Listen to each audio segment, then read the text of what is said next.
Pappy here. Before we get into this bonus episode team preview, I have a couple of updates. I recorded this a few days ago, and we've had a few things to note.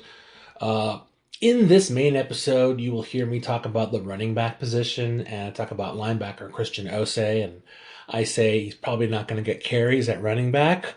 Well, I caught up to the scrimmage at McKinney-Boyd, and Christian Osei did, in fact, take snaps at running back as a second running back behind Dalen Gordon, and often in two running back setups.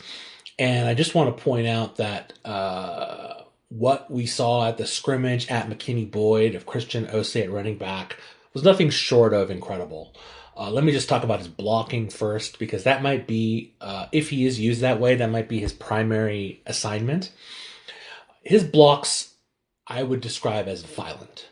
I've never seen a wily running back throw such ferocious blocks as Christian Osei did in that scrimmage against McKinney-Boyd. But on top of that, he had carries too. He had one big, very long carry for a touchdown that really showcased what he could do at running back. It showed his speed. It showed his ability to break tackles. It was pretty amazing. It's pretty amazing. I mean, I thought with the violent blocks that we saw that maybe he's a fullback, but really it looks like a power halfback. It was really exciting. Now, this doesn't guarantee that Christian Osei is going to even line up at running back at all in the regular season, but it was something very interesting to see in the scrimmage. And based on how well it went in the scrimmage, I suspect we will see plays this Friday at J.J. Pierce where you have both Christian Osei and Dalen Gordon in the backfield, giving the offense several options, and also, like I said, maybe one of the best incredible running back blockers for Wylie I've ever seen. So that's the first thing. Just disregard when I say in the show that Christian Osei is not going to get any running back carries at all. Just forget it. The next thing is the Dallas Morning News this week. They published their top 100 Dallas area high school football teams list. Now, this is it is independent of classification. So it could be 6A, 5A, 4A, you name it. Private schools, right? The TAPS, all of that.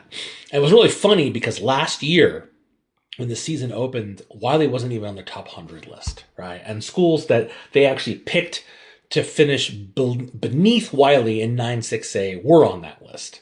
Well, now it's very interesting, still kind of ridiculous, because the Dallas Morning News has picked Wylie East to finish 9-6A, to actually finish to win the division, win the district.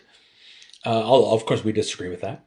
But Wylie East is not in their list of top 100 teams. And Wylie shows up at a very healthy number 56.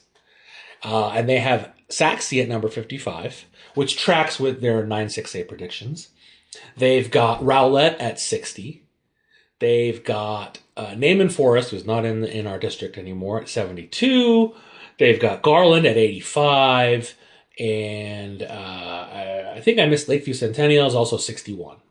All right. But they've got Wylie 56, Saxe at 55.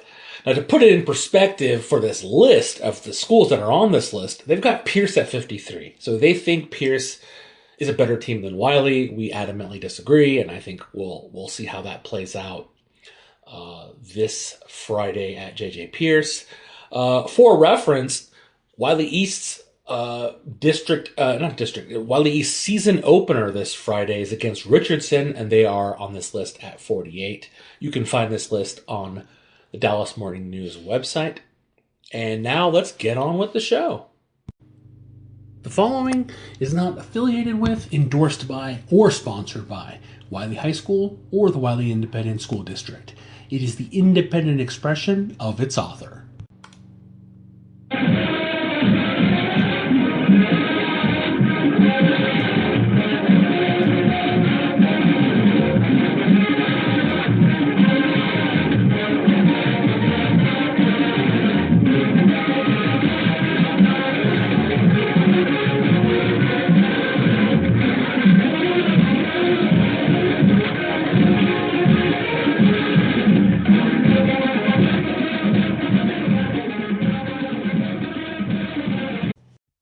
Welcome, everyone, to a special bonus edition of Wylie Football Weekly, the only podcast dedicated to your Wylie Pirates Varsity Football team. I am your host, the one and only Wylie superfan Pappy, and as a reminder, Wylie Football Weekly is a proud sponsor of the Wylie Pirate Pacesetters, Pirate Cheer, That Wylie Band, and the varsity football team. This is another one of the fun episodes that we throw out at the beginning of the season, and it is the 2026 Wylie Pirates team breakdown. The Pirates have now published their official 2026 roster, and we're going to go through every position and every player that's listed on that roster. We're going to talk about those positions. We're going to talk about overall strengths, weaknesses, and question marks regarding the positions. And there's going to be some players that we didn't see on the roster. We're going to ask the audience if anyone has any information to fill in for us. Now, keep in mind, there are going to be some positions that haven't been filled, especially backup positions. There may be even additions to this roster. Now, I don't know if the team will actually update the published roster, but the actual roster will be updated. And when it is updated and we are given that information, we will pass that along to you. But without further ado, let's get started. Let's start at quarterback. Of course, you've got the starter, JB Blake, senior, number 12. And right now, that is the only person officially listed on the roster as quarterback. What I've been told is that there are two juniors coming out of JV that are battling for the backup position. That is Ernesto Gonzalez and Logan Shaffstall, who we previously talked about, the Southpaw Slinger. Uh, as of the recording of this episode, I have not been informed as to which of those two will be on varsity as a backup and which of those two will go down to JV and likely start as JV in their junior year. But we'll let you know as soon as we hear that. And finally, there's another quarterback I want to talk about, Garrett Adams, the sophomore. We've been following him and a fan of him ever since he got to high school. I think he's gone to the Manning Passing Academy a few years. I think the last 2 years, definitely this summer. He did suffer an injury here in this off season. He's going to be out for a while, but he will be back. He will be better than ever. And he may be potentially in that competition for the starting spot next year with that, when Blake has graduated. So look for that next year. You might have a three-headed race between Gonzalez, Shaftstone, and Adams next year. But right now, you've got a quarterback. It's Blake. You're going to have a backup. Now, I'm going to say this again. I've said this several times last year. This team historically does not use its backups properly, especially backup quarterbacks properly. And what I mean by that is, as we've talked about ad nauseum last year, when Blake went down and missed the game at home against Garland, the team opted to start the running back Dalen Gordon at quarterback instead of the backup quarterback Mason Griner. I still believe that to be a mistake. And, we can't really peer into the alternate universe where Mason Griner starts, but I'd like to think that with Dalen Gordon playing his natural position, running back, being able to play his second best position, wide receiver, and also being able to play kick returner, because he didn't play kick returner when he was playing quarterback as well. If he was able to do all of that, then he would have had even much more impact in the game than he did at quarterback without some of the mistakes that you have from someone who hasn't played quarterback since junior high school. And I think that's a at least a coaching impact in terms of making the playoffs versus not making the playoffs. Obviously, if the Pirates had just won one more game in district, they would have gone to the playoffs. That's the one that it's hard not to look at and think that they should have won that. It's a game that I believe they lost by 6 or 7 points. But ultimately, yeah, this is the issue. We've got Blake here at quarterback. We will have a backup. I challenge the coaching staff to use that backup properly. If Blake gets hurt, if he's out for even a play or two, play the backup quarterback. Even if you're more conservative with that quarterback, just do that, and let Dalen Gordon play his natural positions. But ultimately, if Blake is out, if we have part of this season where Blake is missing more than one game, it's going to have a detrimental impact on this team. I mean, the offense does run through Blake. Running back, got of course Dalen Gordon, senior number 1. He is the 4-star running back. He is probably the highest rated recruit ever from Wylie Pirate history. The backups, Khalil Washington, the senior, number 24. Patrick Okoye, senior, number 39. Lordy Tenda. God, I love that name. I love it. Senior, number 23. You've also got Christian Osei listed as his backup position, the senior, number 2. And for a backup position, you've also got Demarcus Mathis Jr. listed, senior, number 6. So obviously, this is the Dalen Gordon show. This is his beast. I thought Khalil Washington looked good in his time in the scrimmages. So he is a very good candidate to potentially be the backup to spell Dalen Gordon, or for two running back packages to have Khalil Washington play. Lordy Tenda, that's an interesting name. Like I said, I love the name, but just even watching footage of him, I really liked what he did in JV. I hope that he will at least get a chance, get some playing time here or there, show what he can do. I don't really expect Osei to have running back carries. Demarcus Mathis Jr., that's very interesting because he is just an absolute phenomenal athlete. And I could see a situation where you want to change things up and have a play or two where you have Gordon and Mathis back in the backfield. What that reminds me of is back in the Coach Howard era, there was a very, very good, ultimately FBS level linebacker by the name of TK Rockwell, Takevian Rockwell. And the thing is he was also like a beast of a running back, absolute beast. But they rarely played him at running back. But what they would do is, if they were needing a spark on offense, couldn't get things going, they bring him in, they hand him the ball in a very simple halfback power play, right up the gut. And he turns into a 50, 60-yard game almost every time. I mean, yeah, no one could tackle him. I mean, he just breaks tackles like it was nothing. And I'm not saying that Demarcus Mathis Jr. is that type of player, but he's such a phenomenal athlete that you could throw him in there when you need a spark, have a swing pass, a screen pass, something like that, something where he gets the ball in space and let him go. And that could be, a momentum swing kind of play. Wide receiver. This is where we start getting into actual depth here. Samuel Okoye, the senior, number 4. Chitachi Nwokedi, senior, number 7. Chase Kirby, the senior, number 9. Archer Leggett, the junior, number 3. Trey Pierce, the junior, number 14. Mason McGough, the senior, number 18. Coit Howie, the senior, number 21. Julian Brown, the senior, number 22. Melvin Randall, the senior, number 25. Yossi Muluketa, the senior, number 26. Gavin Pratt, the senior, number 27.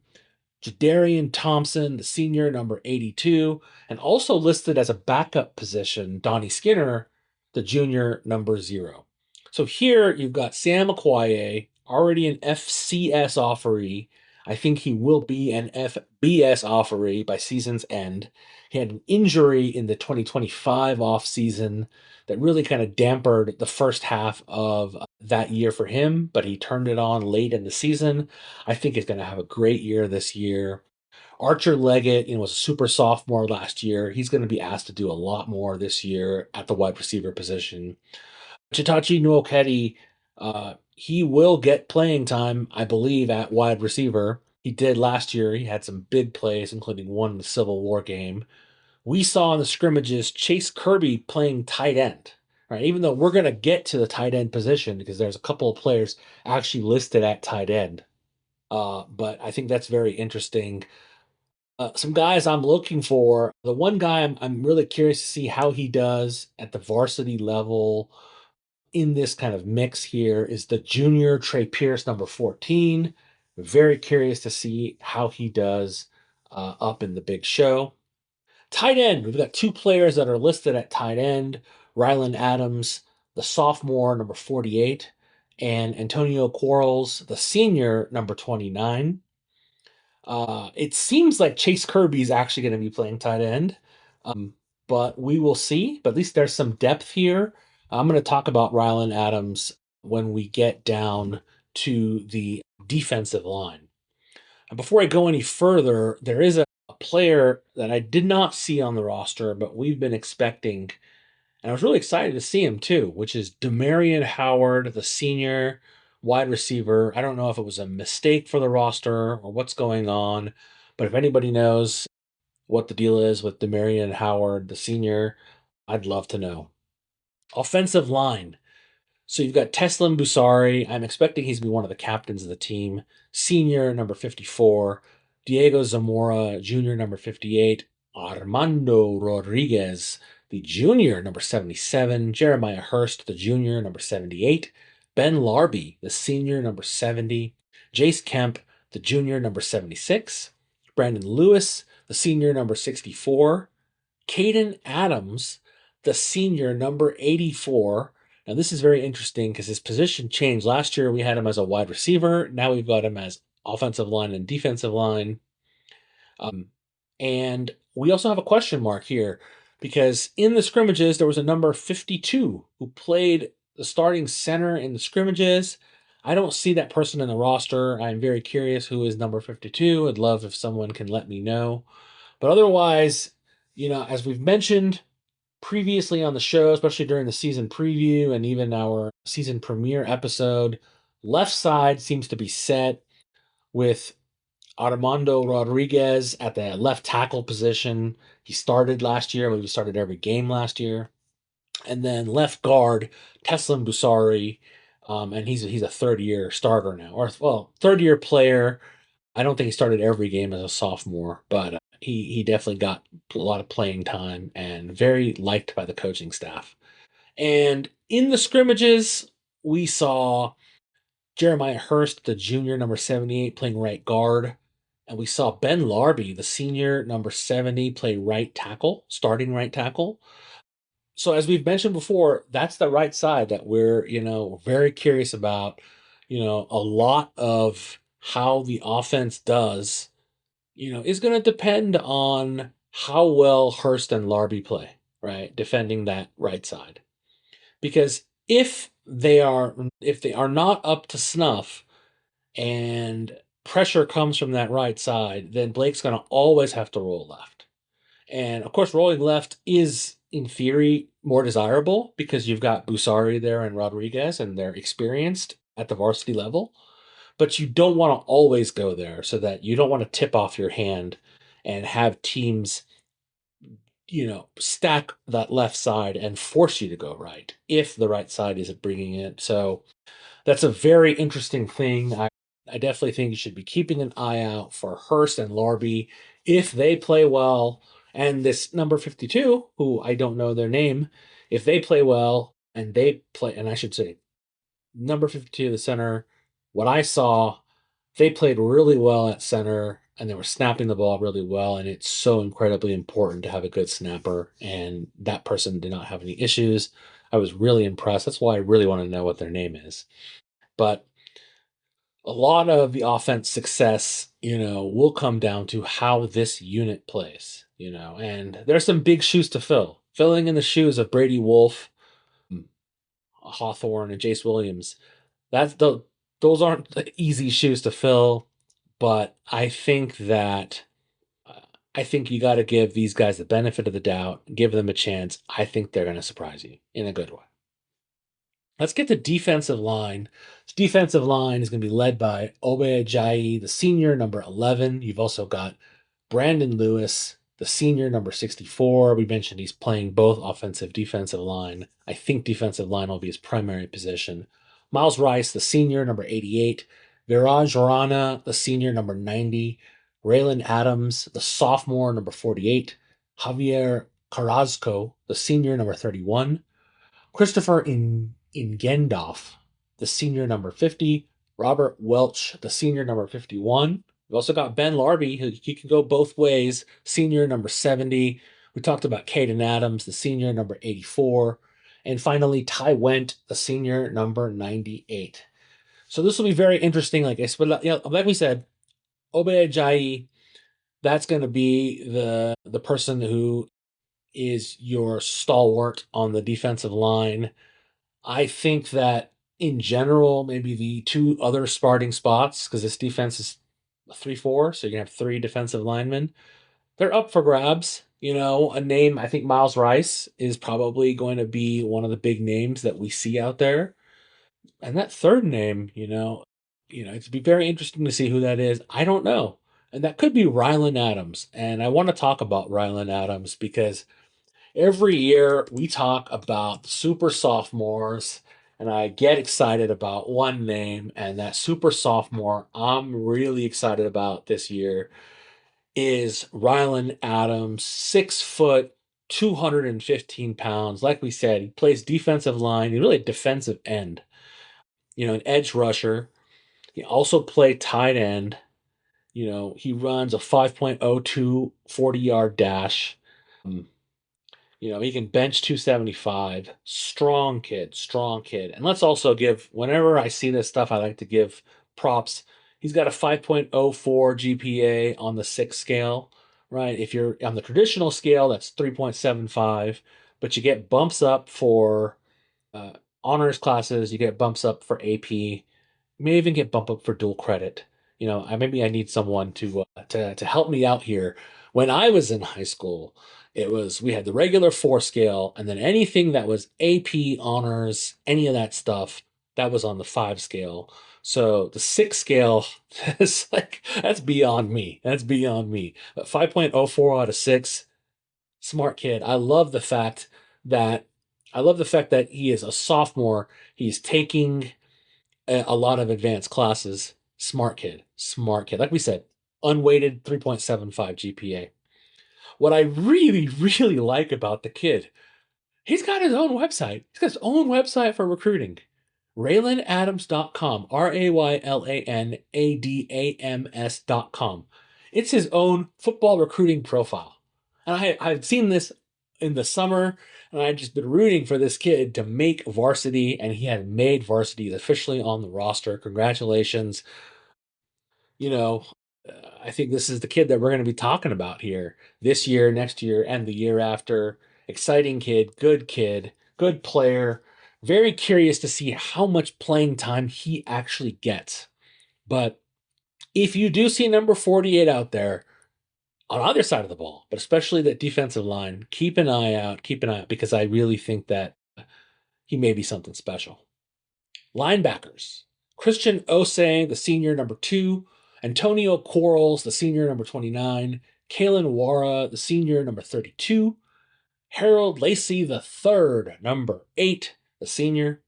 Chase Kirby, the senior number 9. We talked about him for wide receiver and tight end. Roberto Gonzalez Musa, the senior number 20. Kason Stunkard, the senior number 30. Jaden Runyon, the senior number 40. Luke Marshall, the senior number 41. And Eli Castellan. I see Castellan and my brain wants to say Castillon or Castillon, whether it's French or Spanish. The senior number 43. So, as we mentioned, this team plays 3-4. I think Christian Osei is probably a lock for a starting position number 2. Antonio Quarles really came on late last year and really well. He's probably going to be a starter at number 29. Kalen Wara was a beast last year. He's got to be a starter, senior number 32. And then you've got another position up for grabs. One of these guys that we mentioned can take it. And then given that when you play 3-4, you need more depth on linebacker than you do on defensive line. So, who are going to spell these starters? Which one of these guys, the Stunkards, Runyon, Marshall, Castillon, or Castellan? One of those, one of these guys needs to step up, and so that when they come in to spell one of those 4 starting running backs, that they do well and hold their own. Defensive back, we've talked a little bit about it. We've talked about starters, but let's just run through all the names here. Chase Grandy, the senior number 5. Jimmy Strickland, the senior number 10. Donnie Skinner, the junior number 0.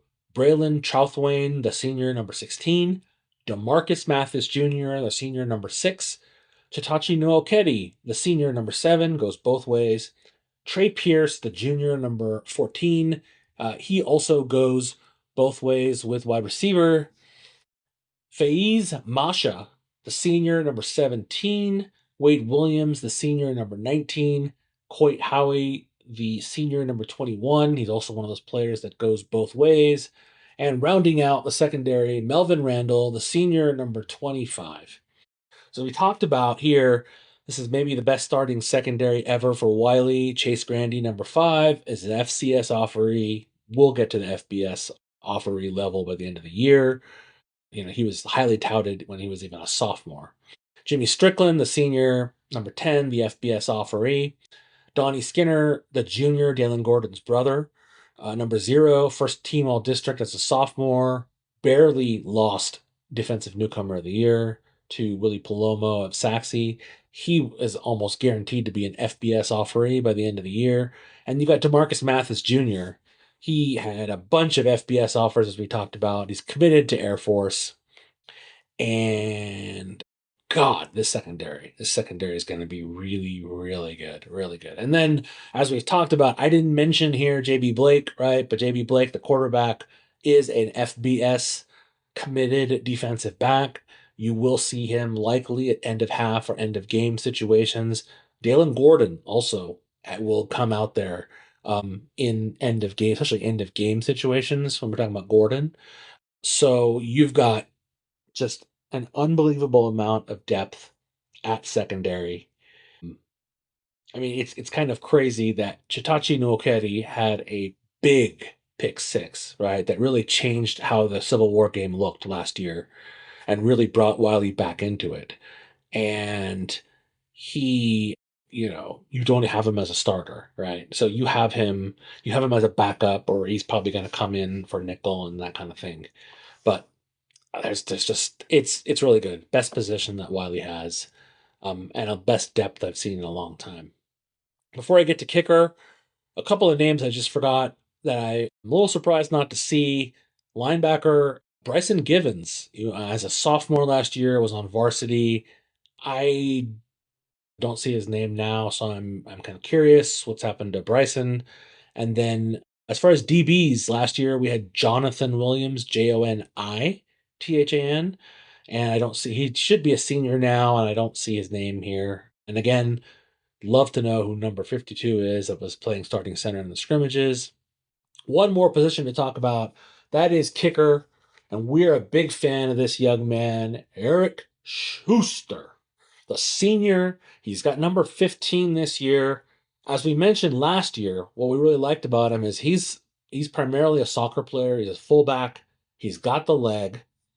He wasn't really kicking field goals last year, but I think he will this year. But we mentioned on the show last year that Eric progressed in the season. He showed how coachable he was and how much he was able to take feedback. And I will give you the example that we talked about last year. In the game against Saxe, there was a botched snap on a punt, and he went to try to recover the ball. I think it sailed over his head. He went to try to recover the ball, and I think that in his brain he was thinking, I still want to pick it up and get a punt off. And I think what happened was he may have got it, and then he was tackled. He was down, right? He was down, and that was considered a turnover, it was one of the turnovers in the game, and it led to a very easy, I believe, Saxe touchdown. What the coaching staff explained to him is, hey, if you're in this situation where this punt gets botched, and the punt snap, I should say, and you're chasing down the ball, just kick it through the end zone. Kick it through the end zone, right? And kick it through the defending end zone, right? By doing that, that awards the other team a safety, and then there'll be a free kick back to that team. But you'd rather give up 2 than give up 6 or 7, right? You actually rather give up 2 versus 3, 6 or 7, right? So in the Civil War game, we had the same situation that happened. Bad snap on the punt. He recognizes that, okay, this is the same exact situation as that Saxe game earlier in the year. What does he do? He picks up the ball, he boots it through the end zone. I'm watching that game, I clapped, and I wrote a note. Good job, young man. Like this like we rail on the coaching staff, right? When necessary, when deserved, even in this episode. But then you see stuff like that and you think, okay, so the coaching staff sees issues, they're teaching it to the players, players are learning. So there are going to be a lot of moments like that where you got to give credit to the coaching staff and you give credit to this young man, Eric Schuster. And so I am excited that he is the kicker. He's the only kicker I see on the roster, and that's not possible. It's definitely possible that there will be someone else who takes some kicks, but I assume that Eric Schuster is going to take all of the kicks, and I have confidence in him. I have confidence in him.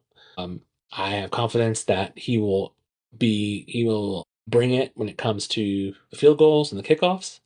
And I definitely have confidence in his punts and these kind of situations when punts go wrong. Overall, this team, the strengths, I think when we're going through this entire roster, it should be very clear. You've got two strengths. Number one is the secondary, the best kind of group at a position that Wylie has had, in a long time, if ever. And then offense skill positions, right? You've got the quarterback, the wide receiver, and the running and the wide receiver. Let me stop that again. The quarterback, the running back, and the wide receivers, right? Because you're talking about an FBS quarterback. Yeah, he's going as a DB, but he did have quarterback offers. He's an athletic freak. The four-star running back, and your wide receiver core that is led by a guy who I think will be an FBS offeree, already an FCS offeree, but definitely be an FBS offeree by season's end. So you've got these your skill positions, you've got good talent at all of those skill positions on offense. And like I said, the secondary is amazing.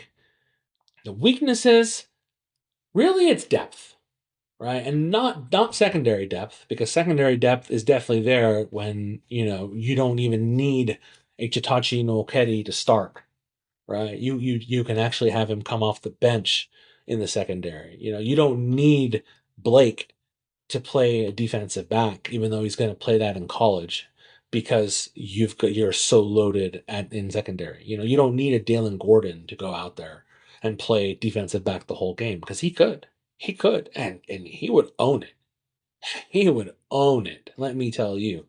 But you don't need it because Grandy Strickland Skinner, Demarcus Mathis Jr. So that's just loaded. That is loaded. We are not going to see at that loaded of a secondary, for many, many years to come. We just won't. So, that's it right there. But, let's talk about some of their positions. I mean, we loved what we saw from Khalil Washington, but in terms of running back depth, you've got to have multiple running backs play.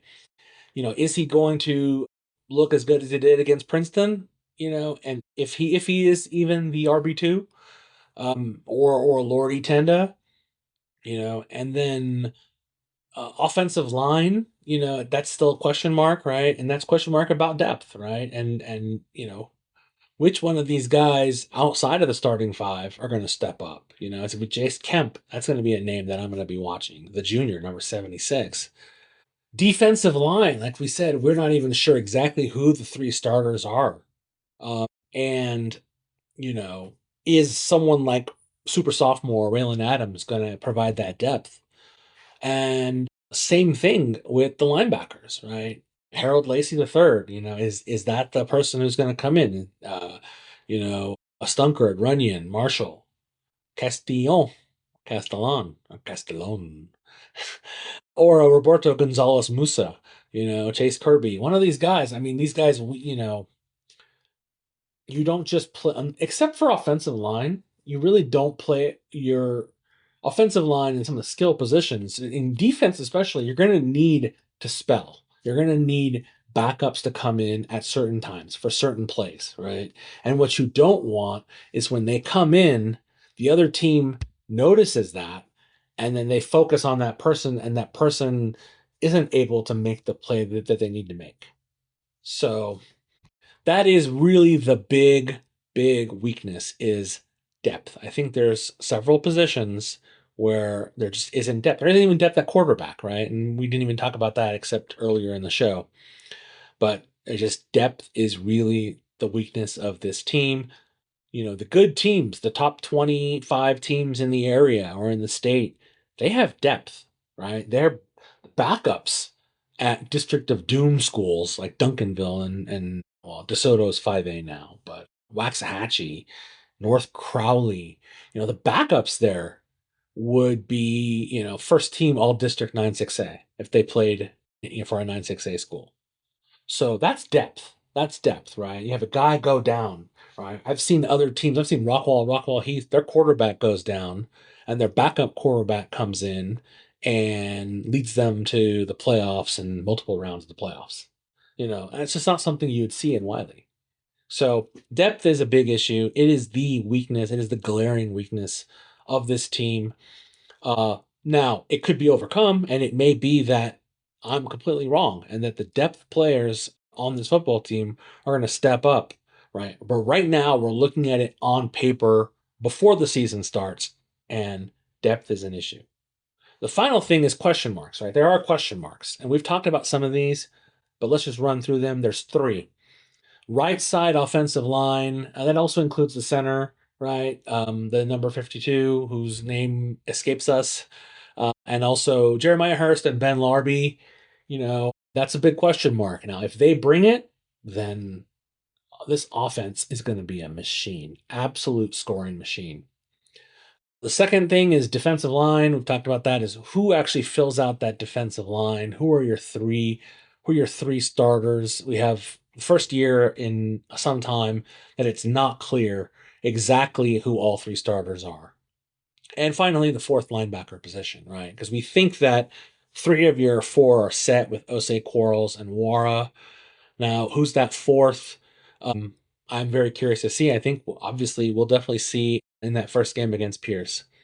But there you have it. That's quickly. That is the roster as it is posted. We will give updates as they are provided. If and when they are provided to us, if people tell us, let us know, hey, so and so is the backup quarterback. Just want to let you know. So and so is number 52, is their name. Here's their year. And we'll let you know. And also, please let me know. I'd love to know about these players that I'm not seeing on the roster, whether or not it's a typo or if it's something else. Demarion Howard, the senior wide receiver, Bryson Givens, the junior linebacker, and Jonathan Williams, the senior DB. Very curious to see what's up with these guys. And of course, if you have any feedback, if you have any feedback on this team breakdown, now, we're going to release this during the week that we also have our preview of the Pierce game, our regular kind of week one episode. We're going to also have my special video. I've already recorded it. Probably going to publish that on Wednesday of this first game week. So we have a lot of content coming out. But if you specifically have questions, feedback, concerns about the team breakdown and this roster, please let me know. I've got my email in the show notes. You can also leave a comment on the YouTube page if you're listening to it on YouTube. You can leave a comment on the podcast page if you listen to it on our official podcast page. You can also leave a comment on our Facebook page, including sending a Facebook Messenger comment. A lot of you in the past couple of years have been sending me Facebook Messenger messages, and I appreciate that. I'm always checking that. I get a notification, so that lets me know that someone has something to say. And with that, I'm going to let you go. Now, this is again a bonus episode, so I'm not going to talk about next week. That'll all be in the regular episode. But I hope that you have enjoyed our 2026 Wylie Pirates team breakdown. Once again, this is Wylie Football Weekly, the only podcast dedicated to your Wylie Pirates varsity football team. I am your host, the one and only Wylie superfan Pappy, saying, AHMO, baby, AHMO.